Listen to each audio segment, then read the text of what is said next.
Good afternoon, Robert Scribbler filming for the OBX wave report from Jeanette's Pier. As 1 to 3 foot waves roll across the North Atlantic Ocean, roll in from the North Atlantic Ocean. We've got smaller waves today than in the past couple of days here this afternoon. However, this morning, fantastic waves were to be had at South Nags Head. And I believe that tomorrow morning, things are going to be nice as well. Let's just keep our fingers crossed and hope that conditions are good. We've got buoy monitors out there picking up a 3-foot swell offshore, and then we've got 1 to 3 foot waves. I would say 1 to 3 foot waves across the Outer Banks, depending on your location and depending on how the swells are lining up on the sandbar. It's very hot right now with heat indexes in the range of 105 degrees today. High humidity temperatures in the lower 90s, but with that high humidity feels like 105. And we've got hot southwest winds blowing, brisk hot southwest winds. Feels like they're blowing out of a blast furnace. Very hot feeling conditions here in the Outer Banks today. All right, so let's get down to some of the local wave monitors and some of the weather and climate discussion for this wave report. We're going to get a bit into climate today, particularly with regards to the Lahaina fires. But for now, we're just going to talk about the official wave monitors right now at Nags Head. Waves in the range of 1 to 2, maybe some 3-footers, depending on where you are. Clean condition, relatively clean conditions with a little bit of texture due to those southwest winds. East-southeast swell in the range of about 1.5 foot. And the offshore buoys, of course, picking up those 3-foot waves. South-southwest winds, 10 to 15 miles per hour with some higher gusts.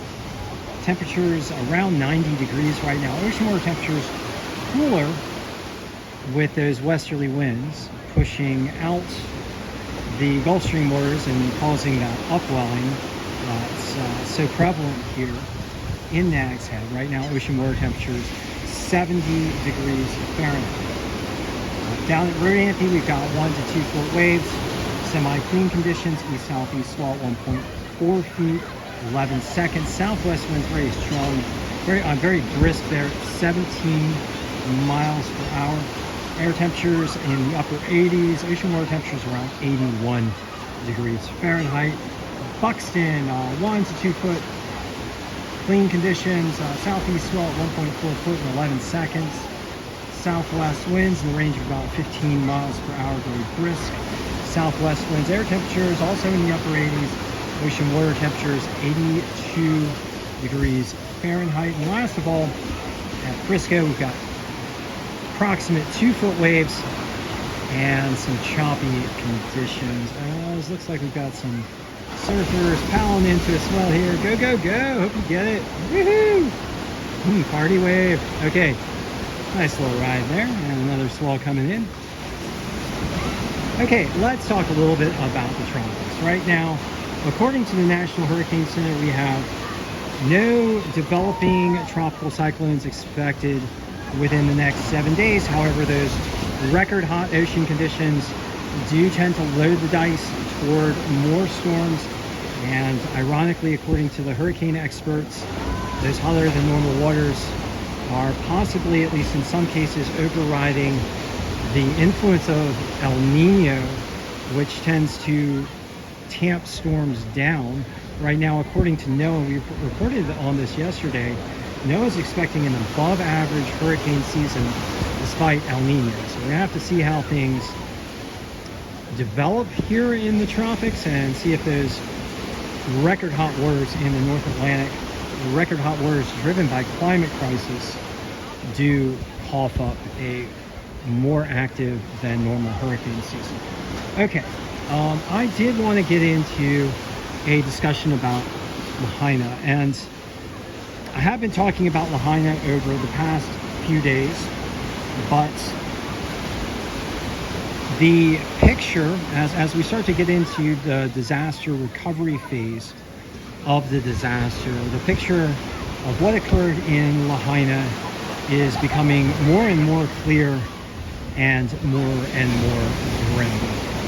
And I'm going to go through some statistics and some description, but basically the word out of Lahaina and out of Maui is reminding me of what I would call a climate crisis driven Pompeii. The conditions there were otherworldly, horrific, vicious, and so let's go through some of the findings here as we send our hearts out to the people of Maui, and we do our best to give them aid in their time of need, and resolve ourselves also to help them recover what they have lost, as well as to prevent worse and more impactful climate crisis related disasters in the future. Okay, so let's look at the grim statistics here. So far, according to news sources such as NBC and the Associated Press now, 93 people have been lost due to these fires so far, making it the worst wildfire disaster in modern U.S. history. However, that number is unfortunately expected to continue to rise as 1,000 people are still missing. And at this point, with so many people still missing, we do have concerns, serious concerns for those missing people.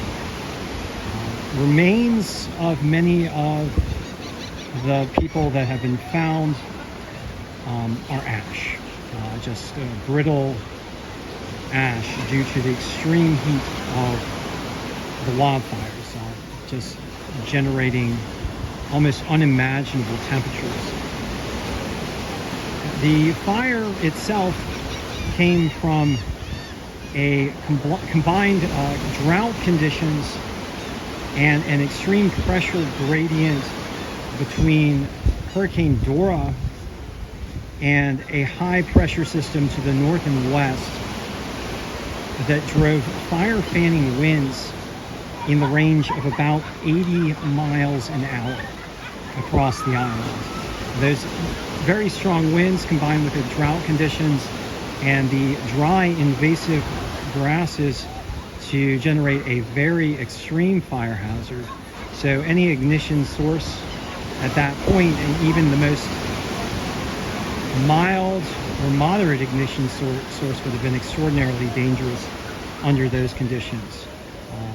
And so it could have been any kind of ignition or to provide just a spark from those dry fuels and extreme winds that generated the fire conditions. The fire moved at an extraordinarily rapid pace of 1 mile per minute, or about 60 miles per hour through Lahaina. The fire itself was more reminiscent of a fire hurricane, according to the governor of Maui. The governor of Maui, and it contained fire whirls, which are basically fire tornadoes. It contained scores of these fire tornadoes throughout this massive firestorm. Temperatures within the Lahaina Fire reached 1,000 degrees, generating those horrific effects to both buildings and to those trapped in the flames. Scientists continue to describe clear links with this fire and climate crisis, and we can say with confidence that this fire would not have happened in a world that was not 1.3, 1.4, 1.5 degrees Celsius above pre-fossil fuel burning averages. So, yeah, so this Lahaina fire, like a climate crisis Pompeii. So yeah, it's one of the reasons why every day I'm out here doing everything I can to spread the word about clean energy. I encourage you guys to lift your voices as well and do everything you can to help speed the mass deployment of wind, water, solar, and electric vehicles, which the scientists know will stop the warming if we can mass deploy that clean energy and replace the harmful fossil fuel burning with those clean energy systems. And I'm just going to ask you guys once again to please do everything you can to lift your voices and use your power, however great or small it may be, to help speed the transition to clean energy and prevent future Lahaina events and worse fires than the Lahaina Fire that will surely rage if we do not stop fossil fuel burning. All right, and for an end, we're going to end on a high note. We're going to get back to waves. And the forecast waves for the Outer Banks are, well, the forecast conditions for the Outer Banks are for waves to steadily build throughout the week. For tomorrow, wave conditions likely about the same as today, possibly a little better, possibly a little worse, depending on your location. But by the time we get into Wednesday, better waves, and then for Thursday and Friday, looking kind of like big wave days. So we do have some big waves here, big wave days here on tap, potentially, for the Outer Banks if that forecast holds. So thank you for joining me once again for this session of the OBX Wave Report, and I do hope you guys get out there in our beautiful ocean and our beautiful natural environment that is still, as yet, mostly unspoiled by the climate crisis, but we're beginning to see those bad impacts, and I hope you do get out there and shred it up. So thank you for joining me once again.